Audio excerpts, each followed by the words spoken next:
السلام علیکم ورحمۃ اللہ وبرکاتہ۔ الحمد للہ رب العالمین وبہ نستعین، اما بعد فإن خیر الحدیث کتاب اللہ وخیر الہدی ہدی محمد صلی اللہ علیہ وسلم وشر الامور محدثاتها وکل محدثۃ بدعہ وکل بدعۃ ضلالہ وکل ضلالۃ فی النار۔ اللہم ارنا الحق حقا وارزقنا اتباعہ وارنا الباطل باطلا وارزقنا اجتنابہ۔ معزز سامعین کرام، حاضرین مجلس، سب سے پہلے ہم یہ دعا کریں کہ اللہ نے ہم سب کو مل بیٹھنے کی اور عشاء کی نماز کو جماعت کے ساتھ پڑھنے کی توفیق عطا فرمائی ہے۔ اللہ ہم سب کی اس نماز کو اور مل بیٹھنے کو اپنی رضا کے لیے قبول فرمائے۔ اسلام پر ہونے والے اعتراضات کا جواب جو تحقیقی جائزہ آپ کے سامنے پیش کیا جا رہا، اس کی 5ویں نشست ہے۔ آج کے درس میں ہم اس اعتراض کا جواب تلاش کریں گے جو اسلام پر لگائے جاتے ہیں عیسائیوں کی طرف سے، شیعہ حضرات کی طرف سے، اور اس طریقے سے بعض نام نہاد جو مسلمان ہوتے ہیں ان کی طرف سے اعتراضات کیا جاتا ہے۔ اعتراض کیا ہے؟ آپ اعتراض کو پہلے ذہن میں رکھ لیں۔ ان کی طرف سے یہ اعتراض ہے کہ قرآن مجید کی کچھ آیات ایسی ہیں جو ضائع ہو گئی تھی، اور اس آیات کے ضائع ہونے کی وجہ سے قرآن ایک مکمل کتاب نہیں ہے۔ وہ آیات کون سی ہیں؟ تو پہلے نمبر کی آیت ہے آیت رجم، یعنی جس کے اندر شادی شدہ جوڑا، یعنی مرد اور عورت دونوں شادی شدہ ہیں اور دونوں زنا کر لے آپس میں، غیر مردوں سے ان کے سمبند، ان کے رشتے بن جائے، تو دونوں کو کیا سزا دی جائے گی؟ وہ جو سزا والی آیت ہے اس کا تعلق آیت رجم سے ہے، تو یہ قرآن مجید کے اندر نہیں ہے۔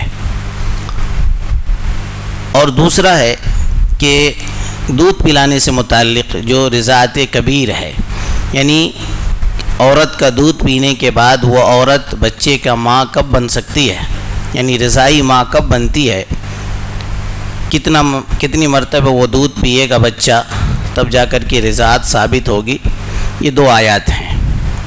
ان 2 آیتوں پر اعتراض ہے کہ یہ دونوں آیت قرآن مجید کے اندر نہیں ہے، دونوں ضائع ہو گئی تھی، اس لیے قرآن مجید ایک مکمل کتاب نہیں ہے۔ حدیث بھی ہے اس تعلق سے۔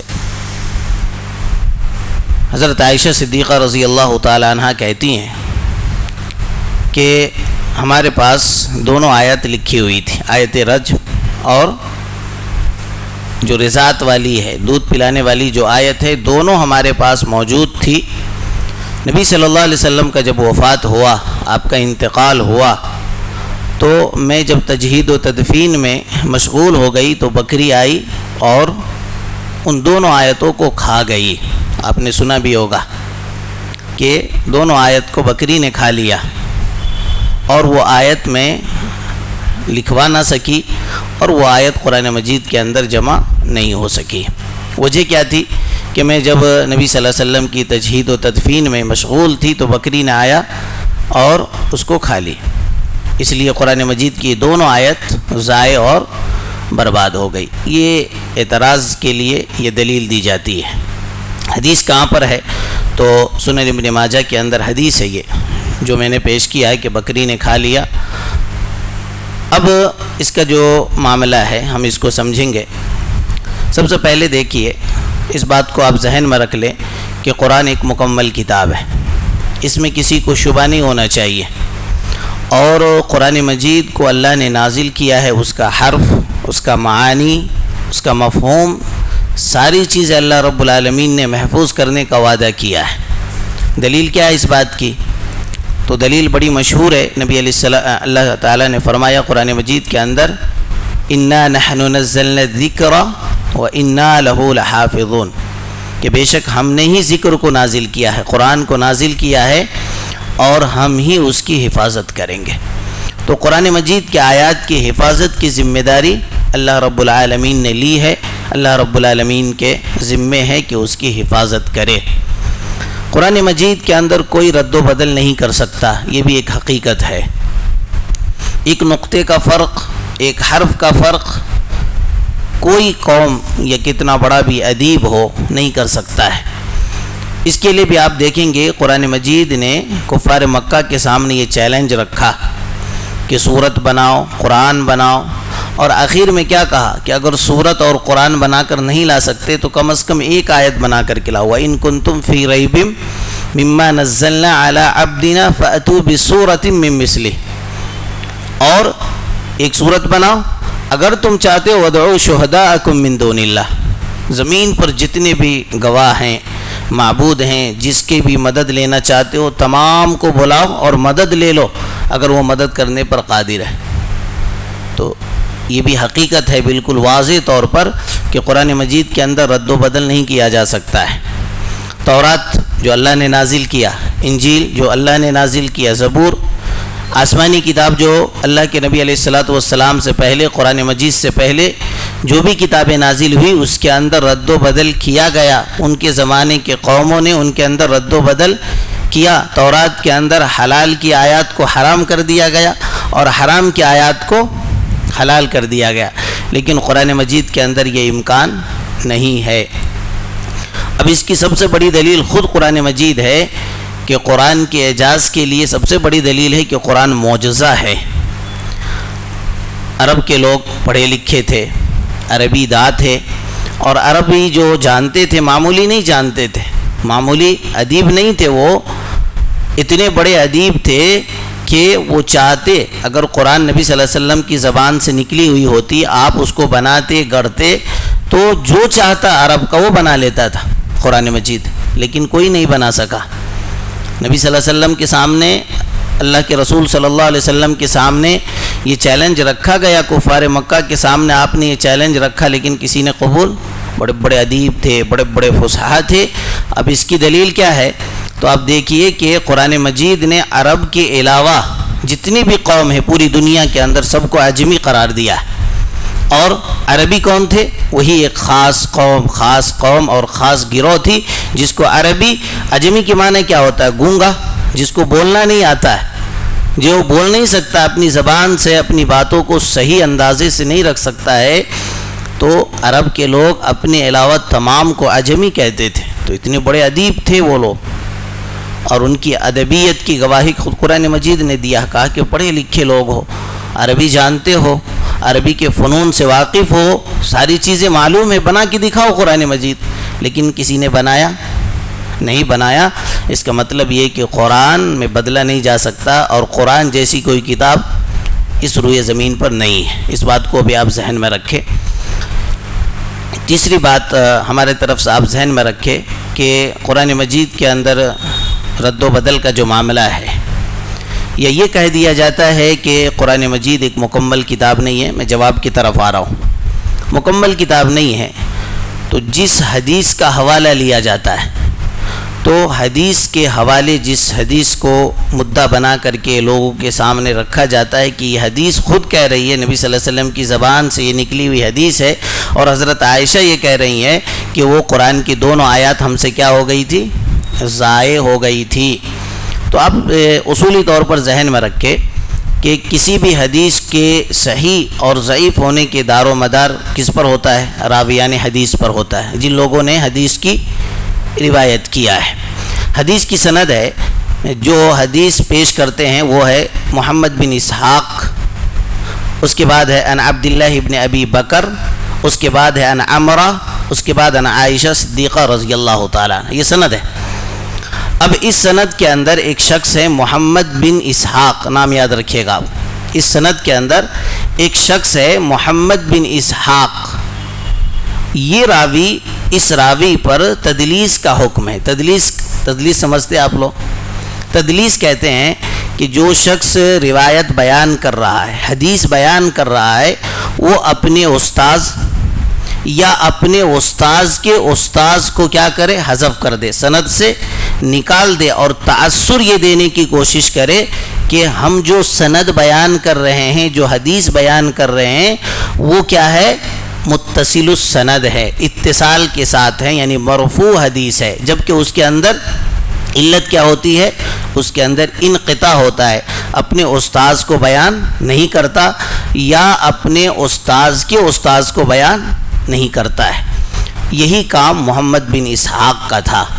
یہ جب بھی حدیث بیان کرتا تھا تو یہ اپنے استاذ کو یا استاذ کو حدیث، استاذ کے استاذ کو حدیث سے نکال دیا کرتا تھا۔ تو تدلیس کا حکم ہے اس راوی پر، اور تدلیس کے حکم میں آپ اس بات کو ذہن میں رکھیں کہ جب تک اس کی سماع کی صراحت نہ کوئی کر دے کہ جس کی حدیث بیان کر رہا ہے اس سے اس نے سنا ہے حدیث کو، اگر سننے کی سماعت صراحت نہ ہو، اس کی دلیل نہ ہو، تو وہ حدیث کیا ہوتی ہے؟ ضعیف ہوتی ہے۔ اور اس حدیث کے اندر بھی سب سے بڑی علت یہ ہے کہ اس کے اندر محمد بن اسحاق نے اپنے استاذ سے اس حدیث کو سنا ہے یا نہیں سنا ہے، اس کی کوئی دلیل کتاب و سنت کے اندر نہیں ہے، اس لیے یہ حدیث ضعیف ہے۔ امام احمد بن حنبل رحمۃ اللہ علیہ سے ایک شخص نے پوچھا، کہا کہ یہ محمد بن اسحاق جو ہے، ابن اسحاق جو ہیں، اس کی روایت کو کیا ہم قبول کر سکتے ہیں؟ یعنی اس کی روایت پر ہم عمل کر سکتے ہیں، اس کی حدیث کو ہم لے سکتے ہیں؟ تو امام احمد بن حنبل رحمۃ اللہ علیہ نے کیا کہا کہ اذا تفرد لحدیث تقبلہ قال لا، کہا کہ اگر ابن اسحاق روایت کرنے میں اکیلے ہوں، اس جیسی حدیث کوئی اور بیان نہیں کر رہا ہے، تو اس کی حدیث پر عمل نہیں کیا جائے گا۔ بات سمجھ میں آ رہی ہے نا؟ یعنی امام احمد بن حنبل رحمۃ اللہ علیہ کے کہنے کا مطلب یہ ہے کہ اگر ابن اسحاق اکیلے روایت کرے کسی حدیث کو تو وہ حدیث ضعیف ہے، اس حدیث پر عمل نہیں کیا جائے گا۔ اور یہی معاملہ بکری کھانے والی جو حدیث ہے ابن اسحاق کے ساتھ ہے۔ خلاصہ کیا نکلا کہ یہ حدیث ضعیف ہے، اس لیے اس حدیث پر کسی بھی مسئلے کا دار و مدار نہیں رکھا جا سکتا ہے، کسی بھی مسئلے کی بنیاد نہیں رکھی جا سکتی ہے۔ یہ ایک بحث تھی اصولی طور پر۔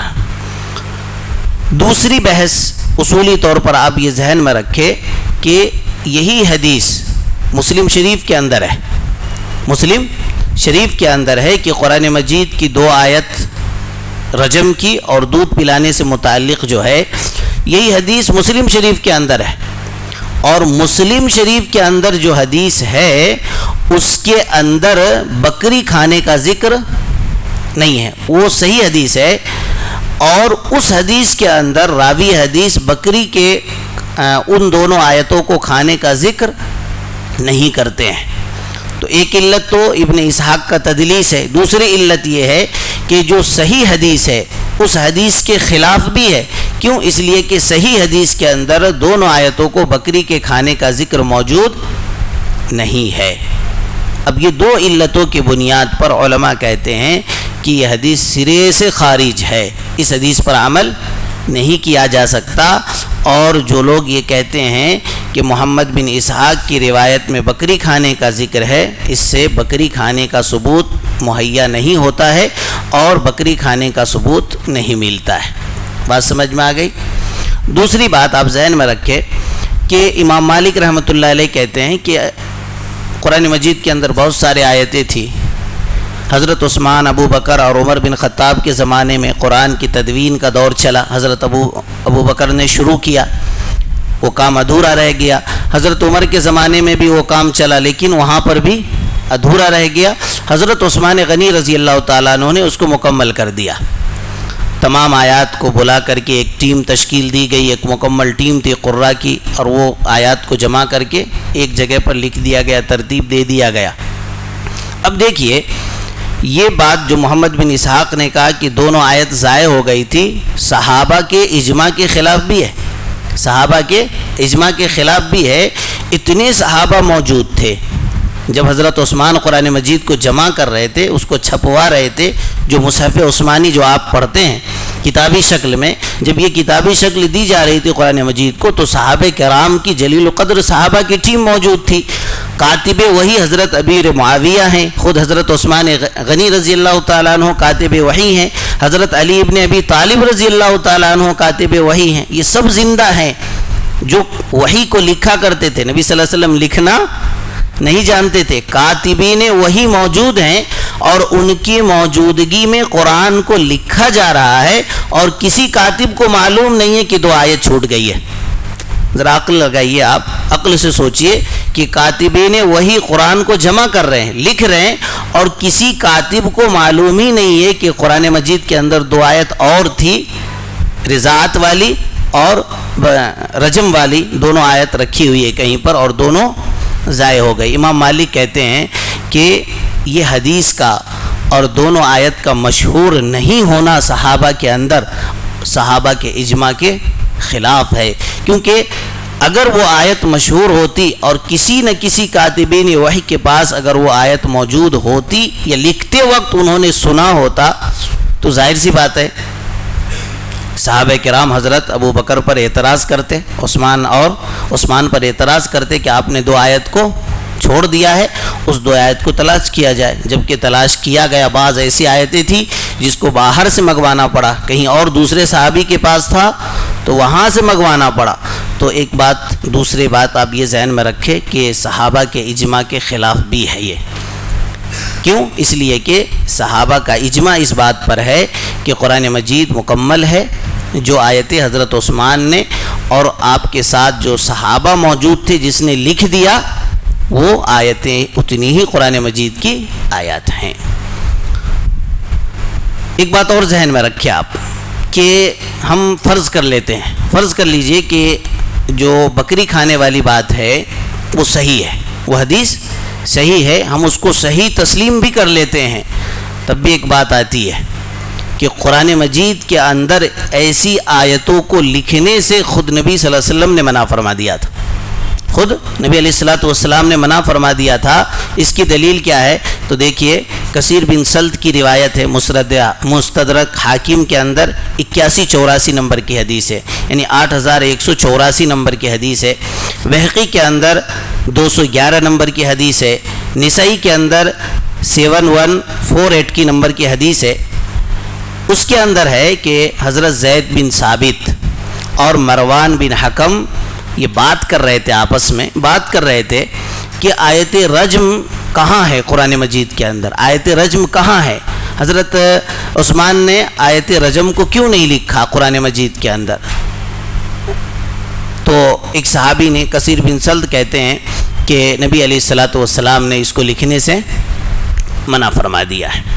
دوسری روایت کے اندر، بہقی کے اندر جو روایت ہے اس کے اندر کثیر بن سلط خود کہتے ہیں کہ حضرت عمر کے دور میں بھی حضرت زید بن ثابت نے اعتراض کیا تھا کہ آیت رجم کہاں ہے. تو حضرت عمر نے کیا کہا تھا کہ دیکھو، نبی صلی اللہ علیہ وسلم کے پاس میں اس آیت کو، میں نبی صلی اللہ علیہ وسلم کے پاس اس آیت کو لے کر گیا تھا اور کہا تھا کہ اللہ کے رسول صلی اللہ علیہ وسلم اس کو مجھے لکھنے کی اجازت دے دیجئے. تو نبی صلی اللہ علیہ وسلم نے مجھے اس آیت کو قرآن مجید کے اندر لکھنے سے منع فرما دیا تھا. نتیجہ کیا نکلتا ہے؟ نتیجہ یہی نکلتا ہے کہ نبی علیہ السلام کا خود اپنی زبان سے اس آیت کو قرآن مجید کے اندر نہیں لکھوانا اس بات کی دلیل ہے کہ وہ آیت قرآن مجید کا حصہ نہیں ہے. بات سمجھ میں آ رہی ہے نا؟ قرآن مجید کا حصہ نہیں ہے. اگر وہ حصہ نہیں ہے تو پھر ہے کیا؟ یہ بھی ایک اعتراض آپ کر سکتے ہیں کہ اگر وہ قرآن مجید کا حصہ نہیں ہے تو پھر وہ ہے کیا چیز؟ تو آپ ذہن میں رکھیں کہ وحی کی 2 قسمیں ہیں. وحی کی 2 قسمیں ہیں. ایک ہے وحی مطلوع جس کی تلاوت ہوتی ہے یعنی قرآن مجید، اور ایک ہے وحی غیر مطلوع جس کی تلاوت نہیں ہوتی ہے، وہ نبی علیہ السلام کی حدیث ہے.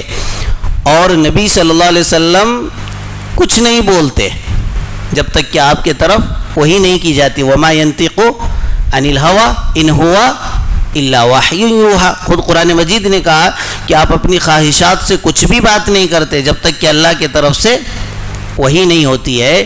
تو علماء نے کہا ہے کہ وحی غیر مطلوع سے اس کا تعلق ہے۔ کس سے تعلق ہے؟ وحی غیر مطلوع سے تعلق ہے، یعنی آیات رجم کو اللہ کے رسول صلی اللہ علیہ وسلم نے وحی غیر مطلوع میں رکھا ہے، یعنی اللہ کے رسول صلی اللہ علیہ وسلم کی جو حدیث ہے اس میں اس کو رکھا گیا ہے۔ تو اگر یہ کوئی اعتراض کرے کہ اگر وہ منزل من اللہ نہیں ہے، یعنی قرآن مجید کی آیات نہیں ہے، تو کہاں کی ہے؟